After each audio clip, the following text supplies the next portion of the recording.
Hi friends मो रंजित मु आपको स्वागत कर मोर आउ गोटे भिडियो रे मु भलरे अच्छी आशा करछि आपण माने भलरे थिबे तो सबुळे भलरे थांतु एवं आपण माने आपनकर प्रिपरेशन जारी रखंतु जा द्वारा आपण माने सक्सेस दिने न दिने निहाती पाइबे फ्रेंड्स।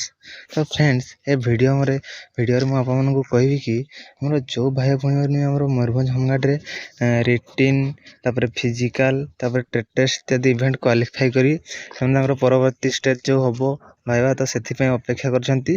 तो जो भाइबा हबो आपनकर सेटा आपनकर केबे हेबो भाइबा आपनकर केबे हेबो एवं भाइबा रो आपनकर एक्सपेक्टेड डेट केते तो को माने को डेट रे हेबार चांसेस अछि आपनकर भाइबा जो हबो सेटा कहबी। एवं जदि आपनकर लेट हबो माने भाइबा जो हबो सेटा जदि आपनकर डेरी हबो विलंब हबो सेटा हेबा पई तो काहे कि विलंब हबो बा लेट हबो काहे कि सेटा भी आपनको कहबी। जदि विलंब बा लेट हबो तो सेति पई फ्रेंड्स आपन माने वीडियो टिकु लास्ट जाय देखिबे आपन माने डिटेली जानि पारबे। तो वीडियो आरंभ करबा पूर्व गोटे कथा आपन कहबी जदि चैनल रे आपन माने प्रथम थर विजिट करछंती ताले चैनल को आपन माने सब्सक्राइब कर देबे फ्रेंड्स। तो सब्सक्राइब करले आपनको पैसा पड़बनी फ्री रे कर देबे। तो चलंतु देखिबा। तो फ्रेंड्स आपन माने जानि छंती कि नै मु जानिनी जो आपन हमर ओडिसा होमगार्ड रे जो माने भाइबा केबे हुए ना। तो देखंतु फ्रेंड्स ओडिसा होमगार्ड रे भाइबा केबे हुए ना प्रथम आपनकर फिजिकल तबे रिटन प्रथम तो हुए तापर फिजिकल टेस्ट ए सबु सरीला रो आपनकर 7 रु 15 दिन भीतर आपनकर माने भाइबाटा हुए हमर ओडिसा होमगार्ड रे। तो रिटन फिजिकल टेस्ट सरीला रो 7 रु 15 दिन भीतर आपनकर भाइबाटा हुए। तो एई हिसाब रे हम देखिबा हमर मयूरभंज होमगार्ड रे सेमती आपनकर रिटन सरीची तापर टेस्ट भाइबा सब सरला पर आपनकर 20 तारिख 20 ना केते तारिख सरला आपनकर सेठु जदि हम हिसाब करबा आपनकर तो मार्च लास्ट एवं एप्रिल फर्स्ट वीक रे आपनकर भाइबा हेबर चांसेस रहउची हिसाब रे हम देखिबा। किंतु तो जानले ए चांसेस रहउची मार्च लास्ट तो होबनी आपनकर एप्रिल फर्स्ट वीक रे भाइबा हेबर चांसेस रहउची तो मयूरभंज होमगार्ड रे। तो मो हिसाब जदि संग मन आपनको कहबी मते लागुनी कि आपनकर जो भाइबाटा एप्रिल मासर फर्स्ट वीक रे होबो बोली। तो काहे कि मते लागुनी ना फ्रेंड्स। तो माने एप्रिल मासर फर्स्ट वीक रे भी हे जाई पारे तो मु कहूनी कि हबोनी हे जाई पारे किंतु मते लागुची हबोनी। काहे कि हबोनी ना फ्रेंड्स देखंतु आपन माने जेतेबे माने रिटन एग्जाम देले मयूरभंज होमगार्ड रे तेले रिटन देले फ्रेंड्स रिटन रो आपन माने भाबंतु माने रिटन दे सरला पर आपनकर केते दिन परे आपनकर रिजल्ट बाहरला।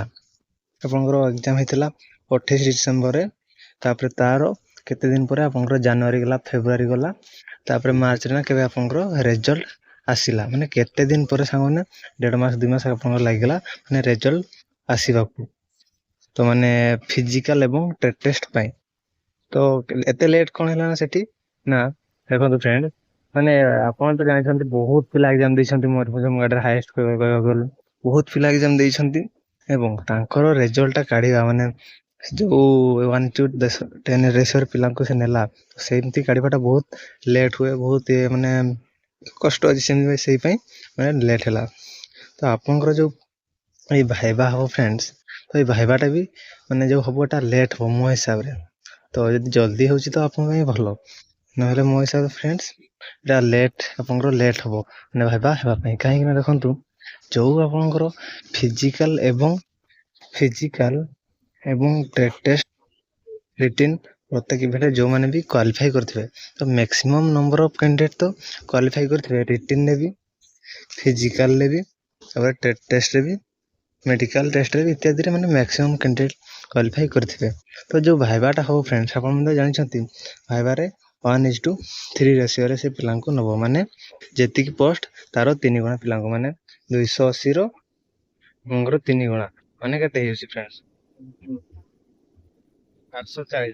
तो 840 पिला को से भाइबा को नबो तो माने 840 पिला को रिजल्ट से काढिबो जो भाइबा हो सेति पई और देखंतु माने बहुत सारा माने पिला तो क्वालिफाई करथिबे ए तीनटी इवेंट रे आपन रिटन रे तापर आपन फिजिकल टेस्ट तो सही माने क्वालिफाई करथिबा कैंडिडेट को भितरु ସେ ମାନେ ସିଲେକ୍ଟ କରିବ ଆପଣଙ୍କର 840 ଜଣଙ୍କୁ। ତ ବହୁତ ମାତ୍ରାରେ ପିଲା କ୍ୱାଲିଫାଇ କରିଛନ୍ତି, ତ ସେଥିମଧ୍ୟରୁ 840 ଜଣଙ୍କୁ ସେ ମାନେ ସିଲେକ୍ଟ କରିବ ମାନେ ଭାଇବା ପାଇଁ। ସେଠି ଦେଖିବ କାହାର ରିଟିନ ମାର୍କ ଭଲ ଅଛି, କାହାର ଫିଜିକାଲ, ଏଇଟା ସେ ଦେଖିକି ମାନେ ସେ ଆପଣଙ୍କୁ ସିଲେକ୍ସନ କରିବ। ଯେମିତି ଗୋଟେ ଗୋଟେ ସେ ରିଟିନ ଦେଖିକି, ଫିଜିକାଲ ଟେଷ୍ଟ ସେମିତି ଦେଖିକି କ୍ୱାଲିଫାଇ କରିବ। ତ ଏମିତି ଦେଖିକି କ୍ୱାଲିଫାଇ କରିବାଟା ମାନେ ସିଲେକ୍ଟ କରିବାଟା ବହୁତ କଷ୍ଟକର ଫ୍ରେଣ୍ଡସ୍, ଏମିତି ଲେଟ୍ ହବ ସେଇ ପାଇଁ। ତ ସେଇ ପାଇଁ ମୁଁ କହୁଛି ଫ୍ରେଣ୍ଡସ୍, ଏମିତି ଦେଖିକି ମାନେ ଏମିତି ମାନେ ଆପଣଙ୍କର ରିଟିନ ଫିଜିକାଲ ଟେଷ୍ଟ ମାର୍କ ଦେଖି ତ ସେ କ୍ୱାଲିଫାଇ କରିବ ନା, ଏମିତି ଦେଖିକି ମାନେ ସିଲେକ୍ଟ କରିବାଟା ତ ଲେଟ୍ ହିଁ ହବ। ତ ସେଇପାଇଁ ଫ୍ରେଣ୍ଡସ୍ ମତେ ଲାଗୁଛି ଆପଣଙ୍କର ଭାଇବା ଲେଟ୍ ରେ ହବ ଆପଣଙ୍କର। ଯଦି ଜଲ୍ଦି ହଉଛି ତ ଭଲ କଥା, ଆଉ ଯଦି ଆପଣଙ୍କର ଲେଟ୍ ରେ ହବ ପ୍ରାୟତଃ ମ୍ୟାକ୍ସିମମ୍ ମତେ ଲାଗୁଛି ଲେଟ୍ ରେ ହିଁ ଆପଣଙ୍କର ଡେରିରେ ହିଁ ହବ ଭାଇବା। ଯଦି ଜଲ୍ଦି ହଉଛି ଆପଣଙ୍କ ପାଇଁ ଭଲ କଥା, ଆଉ ଲେଟ୍ ହେଲେ ବି ଆପଣ ମାନେ ପ୍ରିପେୟାର ହଉଥାନ୍ତୁ ଭାଇବା ପାଇଁ, ଆପଣଙ୍କର ନିହାତି କ୍ଲିୟର ହବ ଆଉ ଆପଣ ମାନେ ଚାକିରି ପାଇବେ। ତ ଭାଇବା ଆପଣଙ୍କର କଣ କେମିତି କଣ ହବ ଆପଣ ଯଦି ଜାଣିବାକୁ ଚାହାନ୍ତି ତାହେଲେ କମେଣ୍ଟରେ କହିବେ, ମୁଁ ସେଥିପାଇଁ ଗୋଟେ ଭିଡ଼ିଓ ବନେଇଦେବି ଫ୍ରେଣ୍ଡସ୍।